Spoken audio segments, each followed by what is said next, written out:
Hello, everyone. This is Jordan. Welcome back to the Daily Gold YouTube channel. And for those of you who are new, welcome to the Daily Gold YouTube channel.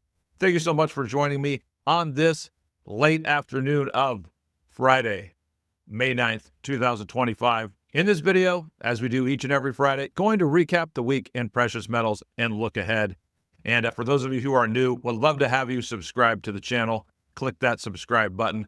Would really appreciate it. Thank you so much. And what a week it was for precious metals. We talked last week, precious metals are in a larger correction, but a little bit oversold in the short term. Was expecting a little bounce this week, but a big bounce. We had gold up over 2% on the week. Silver up also over 2%, not as much as gold, but the stocks, the miners, that's the real story. They were killing it this week. GDX up 7% on the week. GDXJ and SILJ up 9%, 10% on the week. What a week for the miners. And looking at the daily candles in the last week or so, it's a very encouraging action how we're seeing the miners outperform the metals, especially when the metals are correcting and they're off their highs. And not to scratch my own back, but I alluded to the potential for this 2 or 3 weeks ago in our weekly wrap-up. So let's move on and get to the actual charts. Okay, so first things first, we have our market overview here, daily candle charts, gold against the stock market, silver here, silver juniors here, SILJ, GDXJ here, GDX. And so let's carefully look at the daily candles. We can see here looking at gold, peaked here, was oversold coming into the week, had 2 pretty good days, but then smacked back down. A little bit of a bullish hammer on Friday, but there's still resistance here at 3,400. And call this maybe 3440, 3450. So there is resistance there. But let's look at the gold stocks. I mean, you see very encouraging candles, especially today. Closed at the high right here, closed at the high. GDXJ, look how close this is to breaking above here. And also, if this were to close above 65, that's potentially a higher high, but a new high for this move. Whereas with respect to gold, we see gold has more work to do. So the stocks are stronger right now. It's the same picture with silver. Silver, we know 35 here, really stiff resistance on every time frame. Also resistance at 34, you can see here. Good move to start the week, hard selling, bit of a nice rebound to close the week. But look at the stocks. You look at silver, this is a lower low or a lower high so far right here. Lower high like that. What do we see here for the stocks? The silver juniors. That's a higher high. I mean, look at this move today. And this here, I mean, if you look at the highs in SILJ, just one more good up day from SILJ, that could be at a higher high. I mean, look how much more work silver has to do to get up, to make it to a higher high, and for gold to make it to a higher high. So these stocks are, and by the way, SIL, the silver seniors, I mean, there's not a huge difference, but SIL is even much stronger than SILJ at this point. I'll get into that later in the video. So that's really the key right now. The stocks are outperforming during a correction. And this is just more reason why in a bull market, you buy, hold, and trim. You don't try and trade in or trade out. You will get hurt. Trust me, I've tried and been hurt many times in the past. Okay, getting to the other charts. Daily candle charts, gold here, silver here. And I left in my sketch here of how this could play out. So we had a nice rebound here, sell off, rebound today. This is still on a daily time frame. This will still be stiff resistance. And we'll look at the weekly, but we did this support here right around 3,200. We bounced from there, so good support. But now we're looking at resistance here, support here. So it's in an even tighter range. And judging from the performance of the stocks, maybe it's telling us it could go higher. But putting the stocks aside, I still think we have to respect the potential for something to play out like this. Now, moving on to silver, yes, silver, we can see here, as I said, resistance here at 34.5, also resistance at 35. So it's kind of trading in a tight range here. I wouldn't make an aggressive bet it's going to go like that or like that. But we certainly will see. The fact that the stocks are performing so well, that's a good sign. I don't want to be too reliant on that. I don't think it necessarily means silver's about to go like that, but it's just a good sign. So let's look at the weekly chart. So here's the weekly for gold. And we do see we do see bearish candles here in the last 3 weeks. I mean, you had this spinning top here, this inverted hammer, not the worst candle 2 weeks ago, but then this week, look at what happened. Gold up on the week, 2.8%, but it closed so far off the high. So these candles are not telling us gold is about to go like that. Instead, I'd be focused on this weekly support here. And if this is really the key, because gold might hold this weekly support for a few more weeks, but if it closes below here, then it could trickle down here and get to 3,000 and the targets I've been mentioning. You know, silver weekly candles as well. Again, you still have this big resistance here at 35. So, you know, this is just nothing to write home about so far.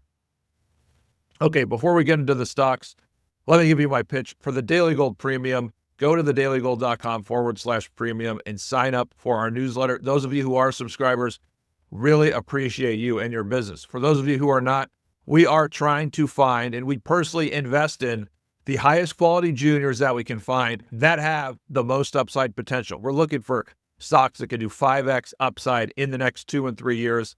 How can these perform in the next couple of years, the next 2 or 3 years? And even if margins stay where they are, these companies have really significant upside. So what happens if gold and silver breaks 35, 37, and even 50, and gold keeps moving higher? People, we could have a record bull market, a real mania developing in the next few years. And as I just said, we don't even need that to happen. If things just stay where they are, there's a lot of great companies that are going to make tons of money in the next few years, and their share prices will move up significantly. People, you have to be in the leading stocks. This is so important. Too many people just don't own the right stocks. So we'd love to have you come to the Daily Gold Premium and help you with that. Thank you. And let's finish the video now with the stocks. So big picture, weekly candles here, GDX, GOEX, GDXJ. GDXJ is more of a mid-tier ETF, because if you look at the top companies, they're mid-tiers. These are $3, $4, $5 billion companies. There's nothing junior about that. GOEX, in my estimation, a better ETF, but not as liquid. And we see here GOEX. I mean, look at that. That's a weekly higher high compared to GDXJ, GDX here. But the reality is, this is major support for GDX right here. And the longer GDX holds above it and makes a move like that after last week, that just signals maybe it's not going to fall back here and do another retest. So you have to be aware of that bullish potential. These are just really bullish candles on the miners. Now let's zoom in, look at the short term. I want to talk about silver and the silver stocks because I noticed this today. So this is SILJ, the silver juniors, SIL, the seniors. Again, there's not a huge difference. There's not that many silver companies, to be honest. And I tell you, we're in a correction for precious metals. Silver is going to have a tough time breaking $35 in the short term. But look at the stocks. Look at this. I mean, this is a hair away from making a higher high. And maybe it closed at it, actually. So this is a hair from breaking this resistance here. And that is with silver not even close to breaking 35 in the next week or two. What does that tell you? It's a very good sign for the stocks. Here's the silver juniors, and I like what's happening here. Consolidation, pop, back into a consolidation.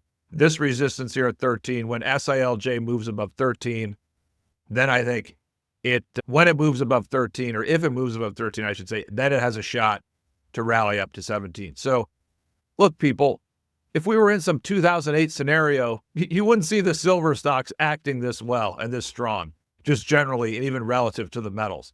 So this is giving hints of what is coming over the coming months and quarters in silver and the precious metals.